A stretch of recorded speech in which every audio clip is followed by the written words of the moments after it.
दोस्तों बहुत बहुत स्वागत है आपका अपने चैनल एकलव्य स्टडी पॉइंट पे। और मेरा नाम है सचिन और आज की इस वीडियो में हम पढ़ने वाले हैं क्लास 12th की भूगोल।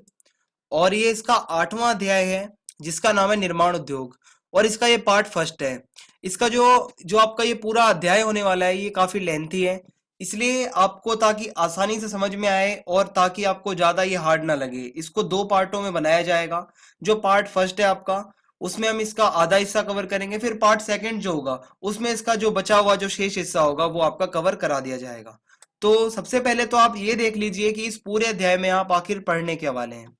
तो इस अध्याय में हम निर्माण उद्योगों के बारे में पढ़ने वाले हैं, जो आपके उद्योग होते हैं। मैं आपको बता दूं, जो फर्स्ट बुक थी आपकी वहां पे आपने पढ़ा होगा ये चैप्टर जो आपका द्वितीय क्रियाओं वाला, जिसमें पूरा अपने उद्योगों के बारे में पढ़ा था। तो सिर्फ आपको यहाँ पर क्या पढ़ना है, जो भारत के जो उद्योग हैं उनके बारे में थोड़ा स्पेशली पढ़ना है। बाकी जो जितने भी वो पॉइंट होते हैं और जितने भी क्वेश्चंस बनते हैं कि उद्योगों के जो मतलब प्रकार कौन कौन से होते हैं या उद्योगों को प्रभावित करने वाले कारक कौन कौन से होते हैं, वो सब आपको मैंने फर्स्ट बुक में पढ़ा दिया है। अगर आपका कोई भी एग्जाम में क्वेश्चन आता है तो आप उसको लिख सकते हैं।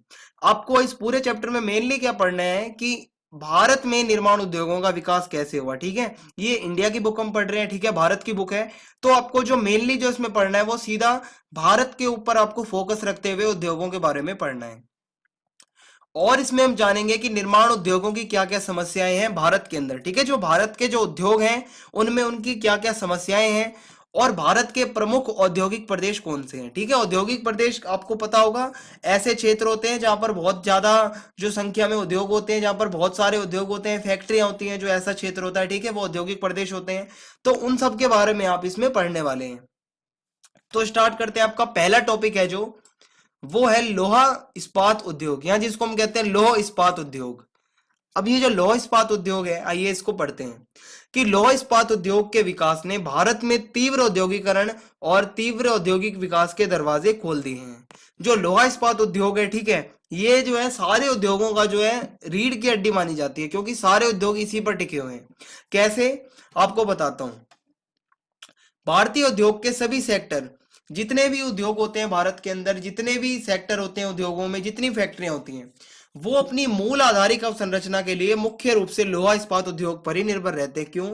क्योंकि जो जितनी भी फैक्ट्रियां होती हैं वहां पर मशीनों की जरूरत होती है। और मशीनें आपको पता है, आपकी जो मशीन्स होती हैं, जो आपके औजार होते हैं, जितने भी टूल्स होते हैं जो फैक्ट्री में यूज किए जाते हैं, वो सारे किससे बने होते हैं? लोहे से।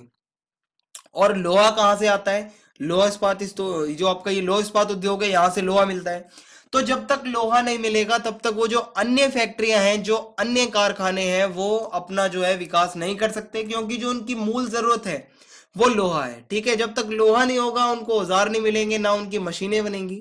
इसीलिए यहाँ पर कहा गया है कि भारतीय उद्योग के सभी सेक्टर अपनी मूल आधारिक अवसंरचना के लिए मुख्य रूप से लोहा इस्पात उद्योग पर निर्भर हैं।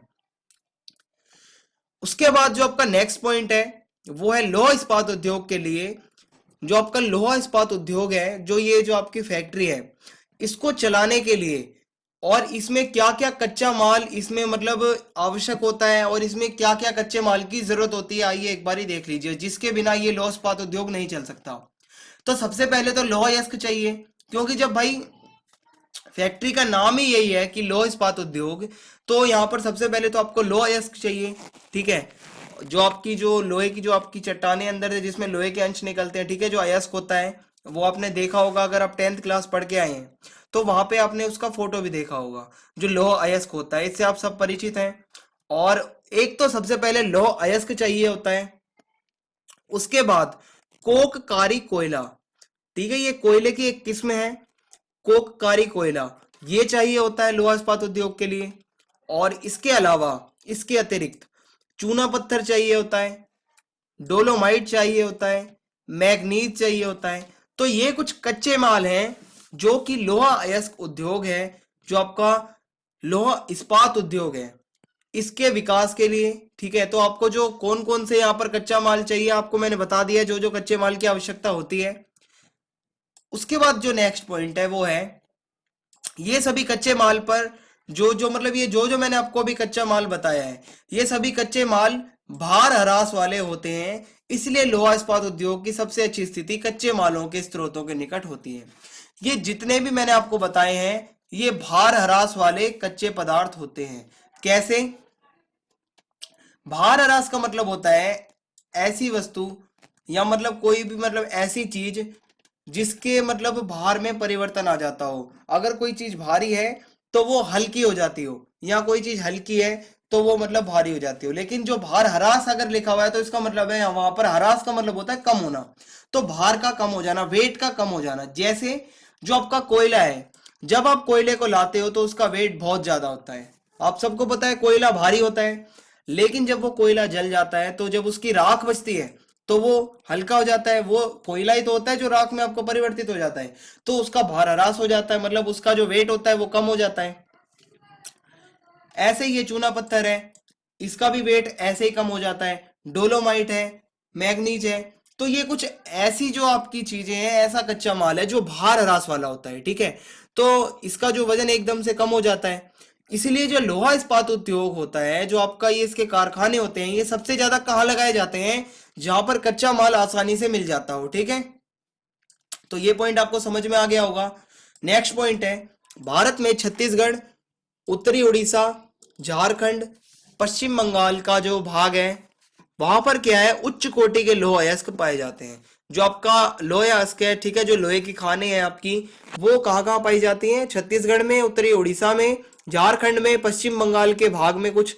और ये जो है ये सारे उच्च कोटि के खनिज पाए जाते हैं यहाँ पे, मतलब एकदम हाई क्लास यहाँ पर खनिज पाए जाते हैं। और लोहा अयस्क और अच्छी गुणवत्ता, एक तो यहाँ पर लोहा अयस्क पाया जाता है उच्च कोटि का, हाई क्लास, और क्या पाया जाता है? अच्छी गुणवत्ता वाला कोककारी कोयला। मैंने आपको बताया है कोयले की एक किस्म होती है, तो कोककारी कोयला और लोहा अयस्क ये बहुत अच्छी मात्रा में यहाँ पर पाया जाता है, जो जो मैंने जगह का नाम आपको बताया है। और यहाँ पर अन्य खनिज भी बहुत से पाए जाते हैं। तो ये लोहा इस्पात उद्योग का आपका ये इतना टॉपिक था। अब जो आपका मेन टॉपिक है वो है एकीकृत इस्पात कारखाने। कारखाने आपका वही मतलब फैक्ट्री होता है, ठीक है। कारखाने का मतलब एकीकृत इस्पात कारखाने, ठीक है, जो इस्पात की फैक्ट्रीज हैं जो कि एकीकृत हैं। तो सबसे पहले ये आपका क्वेश्चन जो है, ये आपका जो क्वेश्चन पेपर में जब आता है तो या तो ये शॉर्ट क्वेश्चन में पूछ लेगा आपको, ठीक है, जो आपके 1 नंबर वाले या 2 नंबर वाले जितने भी हैं जो शॉर्ट आपके क्वेश्चन होते हैं उसमें पूछ सकता है। या हो सकता है ये 3 नंबर में भी पूछा जा सकता है। जैसे ये पहला कारखाना यहाँ पर लिखा है टिस्को, ये एक फैक्ट्री का नाम है टिस्को। 3 नंबर में पूछा जा सकता है कि जो टिस्को कारखाना या जो टिस्को फैक्ट्रीज है उसकी जो है आपको विशेषताएं बतानी है। एक तो ये इस टाइप से क्वेश्चन आ सकता है, या फिर ये 1 नंबर में क्वेश्चन आ सकता है, और यहाँ फिर ये 3 नंबर के अंदर ये क्वेश्चन आपका जो ऐसा आता है, जो होता है आपको वहां पर एक चित्र दिया होता है, वो चित्र के अंदर जो होता है थोड़ा मैप टाइप में, वहां पर जो है एक इस्पात फैक्ट्री को दर्शाना होता है वहां पे, मतलब वहां पर फोटो लगा होता है आपका। अगर आप लास्ट ईयर क्वेश्चन पेपर उठा के देखेंगे तो आपको मिल जाएगा वहां पे, वहां सारी चीजें लिखी होती हैं। आपको जो है वहां पर आंसर देना होता है। नीचे 3-4 क्वेश्चन होते हैं और वो जैसे जैसे पूछते जाएंगे, मैं आपको एक बार ये टॉपिक पढ़ा देता हूँ, फिर आपको इसमें आपको समझ में आ जाएगा। तो आपकी जो पहली एकीकृत इस्पात फैक्ट्री है वो है टिस्को। इसका फुल नेम है टाटा लौह इस्पात कंपनी, और ये मुंबई कोलकाता रेल मार्ग के निकट स्थित है। आपका जो मैंने आपको बताया एक क्वेश्चन ऐसा आ सकता है जिसमें एक फोटो छपा होगा। आप अगर अपनी बुक खोलेंगे तो इस चैप्टर में आप देखेंगे वहां पर आपको इस्पात कारखानों के मैप दिए होंगे, तो वो मैप सीधा का वहां पर सीधा उठा के वैसा ही वहां पर पेस्ट कर दिया जाता है। नीचे क्वेश्चन होते हैं, क्वेश्चन में पूछा जाता है इस कारखाने का जो है पूरा नाम क्या है, ऐसे पूछ लिया जाएगा। या पूछ लिया जाएगा इसको जो है इस फैक्ट्री को पानी कहाँ से मिलता है, या पूछ लिया जाएगा इस फैक्ट्री को कोयला कहाँ से मिलता है, ठीक है, या इस फैक्ट्री को जो है मतलब शक्ति कहाँ से मिलती है, बिजली कहाँ से मिलती है। तो इस टाइप के क्वेश्चन भी आपके पूछे जा सकते हैं। तो पहली फैक्ट्री आपकी टिस्को, जिसका फुल नेम है टाटा लौह इस्पात कंपनी, और यह मुंबई कोलकाता रेल मार्ग के निकट स्थित है, ठीक है। इसका जो है जो मतलब इसकी लोकेशन है वो कहाँ पे है, मुंबई कोलकाता रेल मार्ग, ठीक है, इसके जो है निकट ये स्थित है टिस्को, और इसका नजदीकी पत्तन कोलकाता है। अब इस तरीके से भी क्वेश्चन आ सकता है कि जो ये टिस्को है इसका नजदीकी पत्तन कौन सा है, वो ही आपके सामने। सबसे पहले तो आपको वो जो आपका संयंत्र आएगा, संयंत्र मतलब वही आपकी जो फैक्ट्री आएगी, आपको पहले उस फोटो में पहचाननी होगी, उसके बाद आप समझ पाएंगे। उसके बाद इसके बाद जो आपका नेक्स्ट पॉइंट है वो है कि इसे झरिया बोकारो से कोयला प्राप्त होता है। जो झरिया और बोकारो है ये दो क्षेत्र है, आपको पता होगा। जो झरिया और बोकारो है यहां से इसको कोयला प्राप्त होता है। और जो टिस्को है इसका नजदीकी पत्तन कौन सा है, जो आपका सी पोर्ट होता है वो कौन सा है, कोलकाता है। अब लास्ट में बारी आती है लोहे की। तो इसको लोहा कहां से मिलता है, जो इसको लोहा अयस्क होता है कहां से मिलता है, बादाम पहाड़ से। ये बादाम पहाड़ होता है, ठीक है, ये बादाम पहाड़ नाम का एक क्षेत्र है, यहां से इसको मिलता है लोहा या लोहा अयस्क। तो ये इसकी दो तीन विशेषताएं हैं, ज्यादा ये लॉन्ग क्वेश्चन है नहीं, तो आपको ये याद रखनी है। अब जो आपका सेकंड कारखाना है वो है इसको। सबसे पहले आपने टिस्को देखा, अब जो नेक्स्ट है आपका वो है इसको। इसका फुल फॉर्म है, जो आपकी इसकी फुल फॉर्म है वो है भारतीय लोहा एवं इस्पात कंपनी। जो ये इसको है, ठीक है, इसकी जो आपको फुल फॉर्म मैंने यहाँ पे बता दिया, जिसको फुल नेम आप कह सकते हैं भारतीय लोहा एवं इस्पात कंपनी। इसने अपना पहला कारखाना, जो ये कंपनी है भारतीय लोहा एवं इस्पात कंपनी, इसने अपने जो है मतलब लगभग 2 कारखाने खोले। जो इनका पहला कारखाना था, जो पहली फैक्ट्री थी, वो इसने खोली हीरापुर में, ठीक है। हीरापुर के अंदर जो है पहली जो फैक्ट्री थी इसको की वो खोली गई। उसके बाद जो दूसरी फैक्ट्री थी, जो दूसरा उद्योग था, जो दूसरा कारखाना था, वो खोला गया कुल्टी में। तो हीरापुर में और कुल्टी में ये 2 कारखाने यहां पर खोले गए, किसके द्वारा, भारतीय लोहा एवं इस्पात कंपनी द्वारा। अब बात आती है इसको लोहा कहां से मिलता है।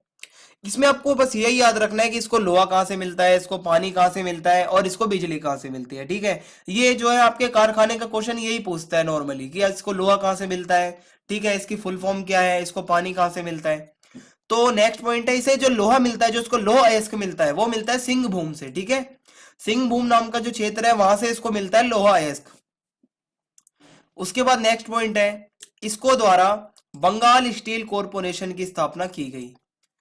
तो जो इसको है, जो भारतीय लोहा एवं इस्पात कंपनी है, इन्होंने एक चीज की और स्थापना की, वो थी बंगाल स्टील कॉरपोरेशन, ठीक है। ये बंगाल स्टील कॉरपोरेशन की स्थापना किसके द्वारा की गई, इसको द्वारा। ये क्वेश्चन भी आपका 1 नंबर में पूछा जा सकता है, या आपका एमसीक्यू में आ सकता है। नेक्स्ट पॉइंट है, अब बात आती है ये जो इसको कारखाना है, जो इसको ये जो फैक्ट्री है, इसको पानी कहां से मिलता है। तो इसे जल जो है, जो पानी है, वो दामोदर नदी, जो दामोदर नदी है उसकी सहायक नदी बराकार से प्राप्त होता है। ये क्वेश्चन हमारे उसमें जो लास्ट टाइम में आ चुका है, वहां पर ये पूछा गया था और ये चित्र दिया गया था इसका, इसको का हमें पहचान कर वहां पर बताना था कि इसको जो है जल कहां से मिलता है।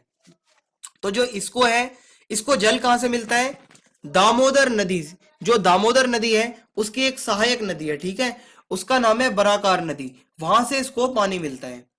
लास्ट पॉइंट है इसका, दुर्भाग्य से 1972 से 73 में भारतीय लोहा और इस्पात कारखाने से इस्पात का उत्पादन बहुत कम हो गया।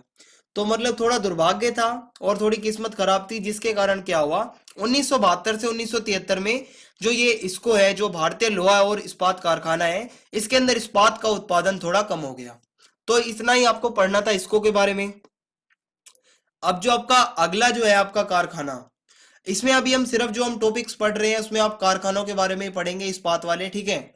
जो अब अगला जो आपका कारखाना है, अगली फैक्ट्री है, वो है Visvesvaraya iron and steel works. ये भी एक फैक्ट्री है। अब इसके बारे में आपको पढ़ना है, इसकी विशेषताएं क्या है। तीसरा एकीकृत इस्पात कारखाना, पहले के जो 2 मैंने आपको बताए वो आप पढ़ चुके हैं, 2 एकीकृत कारखाने आपको पढ़ा दिए हैं। अब जो तीसरा एकीकृत जो आपका कारखाना है, जो फैक्ट्री है, उसका नाम है विश्वेश्वरैया।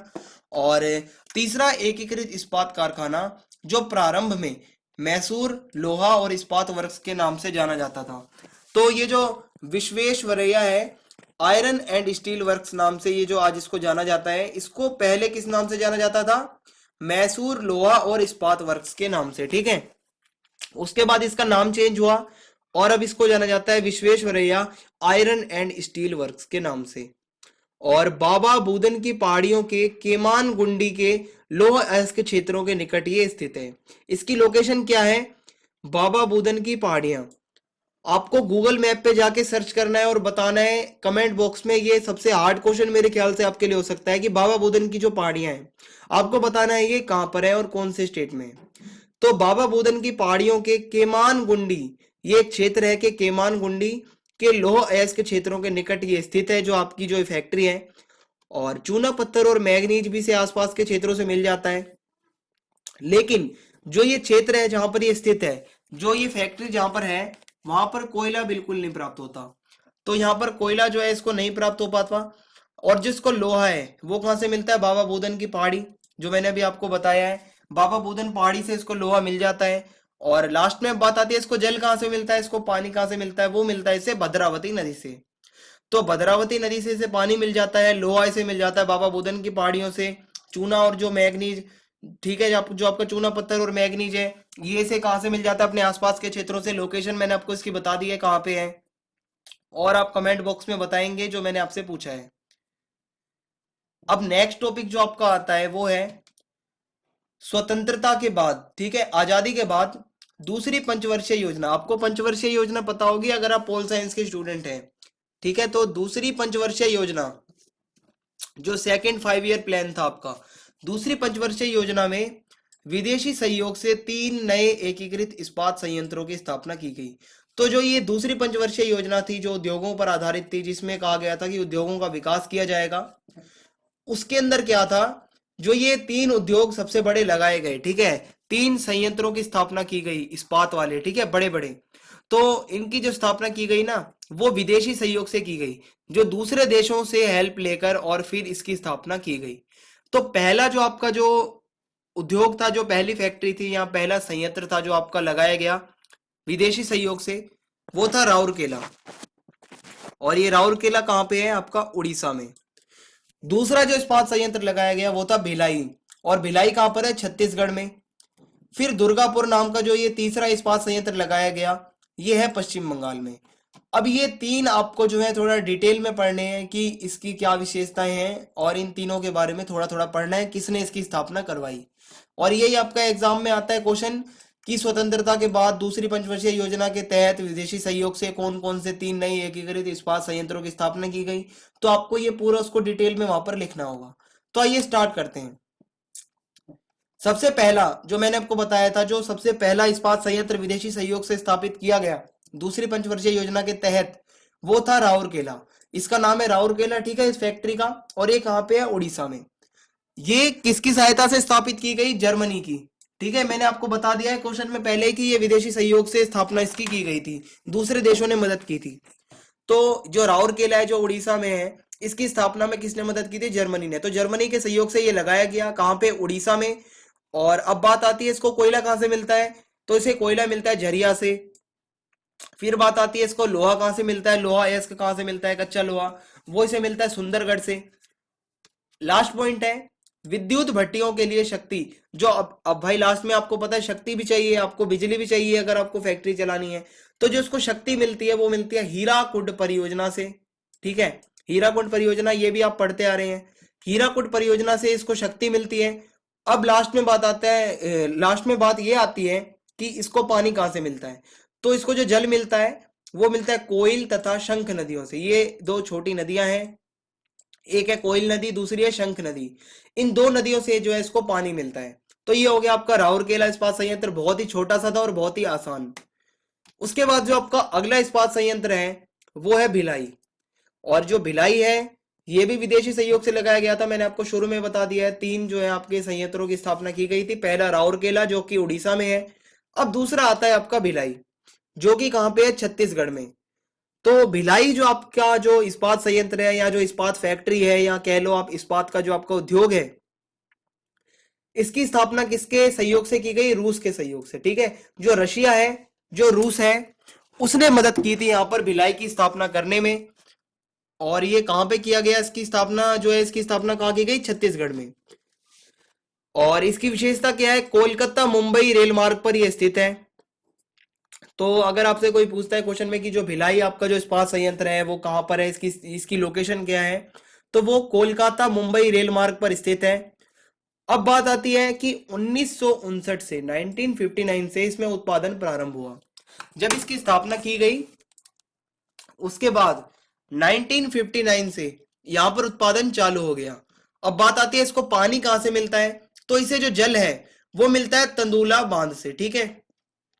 तो तंदुला बांध, तो ये जो आपका तंदुला बांध है यहां से इसको प्राप्त होता है पानी। तो ये आपका जो भिलाई आपका इस्पात संयंत्र था, इसकी विशेषताएं इतनी हैं। अब जो आपका नेक्स्ट है वो है बोकारो। अब ये जो बोकारो इस्पात संयंत्र है, ये तीसरा संयंत्र है जो कि विदेशी सहयोग से यहाँ पर लगाया गया था।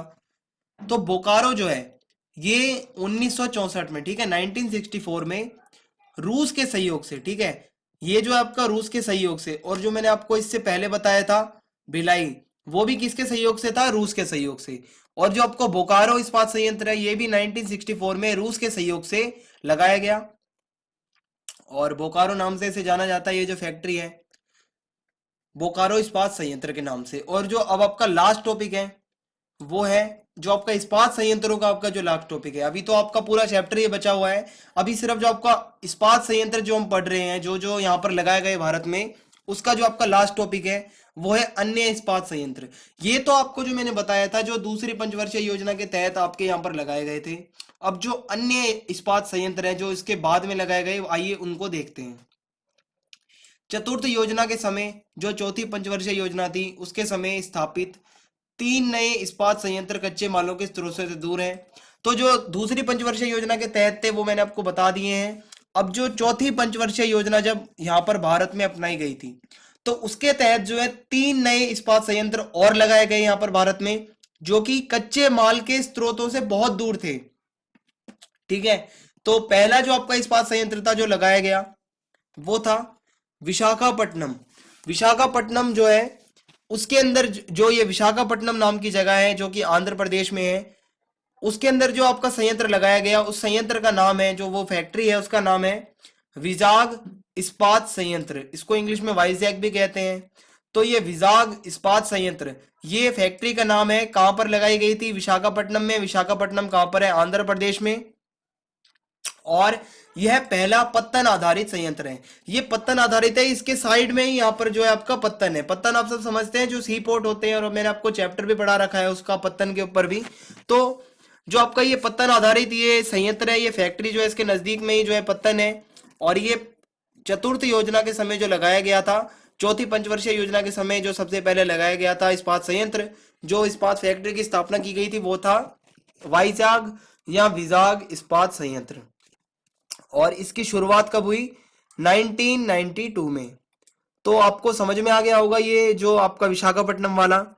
उसके बाद जो है विजयनगर, जो आपका विजयनगर इस्पात होसपेटे, तो इसका फैक्ट्री का नाम क्या है आप एक बार दोबारा देख लीजिए, विजयनगर इस्पात होसपेटे।